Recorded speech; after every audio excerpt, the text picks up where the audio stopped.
What's good, YouTube? It's your man BG Tech Life, and right now what I got on deck is two of the biggest and the realest devices in the game. Got the Samsung Galaxy S24 Ultra and I got the Z Fold 5. These are cousins. These are in a way kind of like a little bit of competition, deciding on what form factor you want. And I just really want to have a form factor conversation real quick, since I got both of these big devices in the house, and these are the devices that you're gonna see when you go in the carrier store. And when you speak on the foldable, this is what you're gonna hear about. When you speak on just the big flagship supreme slab of glass, this is what you're gonna hear about. Let's talk about it. Before we get into the video, let's talk about wireless service. I've signed countless carrier contracts and paid the same amount of money for 5G, but I realized there's tons of money to be saved. The BG Tech Life YouTube channel has partnered with Mint Mobile. That way we can offer you guys some real savings right now as we speak. You don't have to leave the house. You don't have to go to a carrier store. You can go right online, and in 15 minutes you can get cell phone coverage, 5G cell phone coverage, for as cheap as $15 a month. Mint Mobile runs on the nation's largest 5G network. You can get the traditional physical SIM card, or you can get an eSIM card. All you have to do is click the link in my description and start the savings today. Spending a ridiculous amount of money on 5G cellular service is a thing of the past. You one click away from insane savings.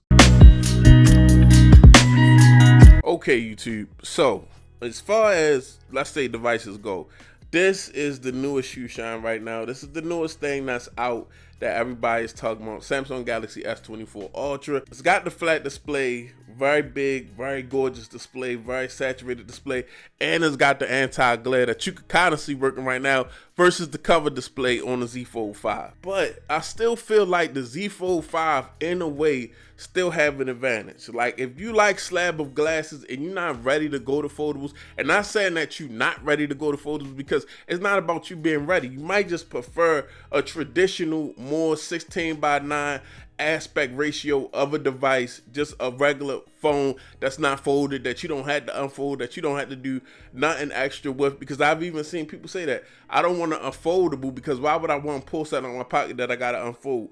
And if that's what you want, that makes sense. So anyway, when it comes to the Samsung Galaxy S24 Ultra though, it's always in a state. I have a large hand. I can easily, deal with this device. It's not really that big of a deal to me, but sometimes I can feel a little bit of the fatigue, and this device being kind of like a lot to deal with one-handed. This is kind of like a behemoth, and this stays a behemoth. This is the form factor that you're gonna have all the time. And when I say all the time, this is 24/7. If you kind of like, it's starting to, oh, my hand get tired after a while, I can't hold it when I'm sleeping at night, or when I'm laying in the bed at night trying to watch YouTube videos, it fell on my face and knocked me out. That's what you have to deal with. Now, to me, the Fold 5 still have a little advantage, guys.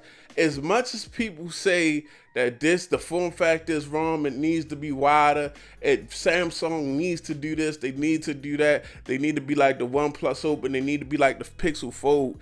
Bruh, it's days that I really just like to be able to one-handed deal with this cover display. I never looked at the cover display trying to make it be a regular phone. When I first started reviewing the Z Fold 3, I called this a convenience display. It's something they put on the outside so you can conveniently do some stuff. It's not supposed to me, it wasn't supposed to be a whole phone.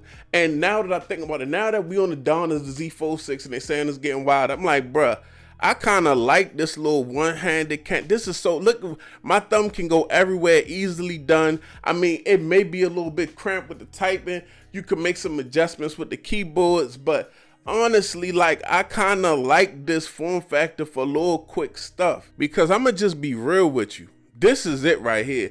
To me, this is the best looking. Like, I've seen all the other foldables that's available in the United States, and I've seen what they look like open, and I've seen how they work and operate open. I haven't used one, so I'm gonna be honest with you, I haven't used one. But it's just far as aesthetic in my eye and what I see, and me as a tech professional, this is the best looking inside of a foldable to me, period. I'm just gonna be honest with you. The foldables that's here in the United States, the foldables that you can grab, this is it to me. I love this. When you take this Fold 5 open it up and turn it sideways. This is what's most important to me. Then you see how small the bezels is and how good the screen look. I don't want this to be tampered with.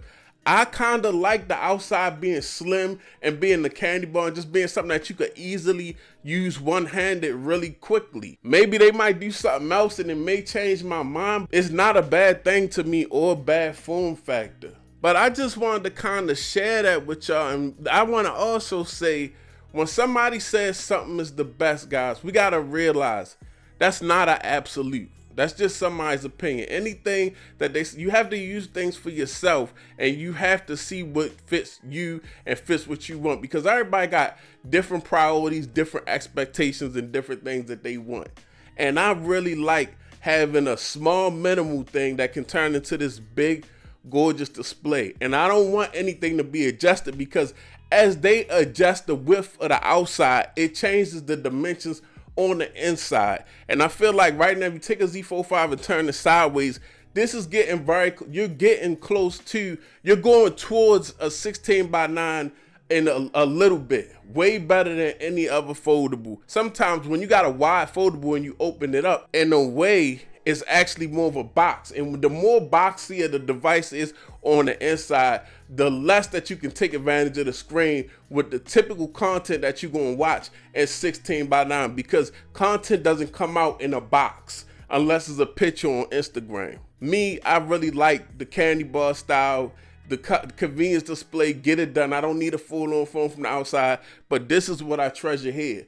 And I'm just saying, as far as versus the Samsung Galaxy S24 Ultra, you don't have to use this device in its biggest form all the time. S24 Ultra is always gonna be this. It's no matter if you want some reprieve, if you're doing something quick, if you just don't want to deal with a huge device, it's always gonna be this. It's not gonna change. So that is a little advantage to the Z4-5 when you talk about choosing what kind of form factor of a device that you want. I mean, that's just how I feel about it. Wanted to share my thoughts and opinions. I'm only BG. This is only BG Tech Life. If you're not subscribed, get subscribed. I just wanted to share that with y'all, that the Fold-5 do have some advantages when it comes to the form factor, but these are the form factors that you have to choose from, and those are my thoughts on the form factor. I'm out. Peace.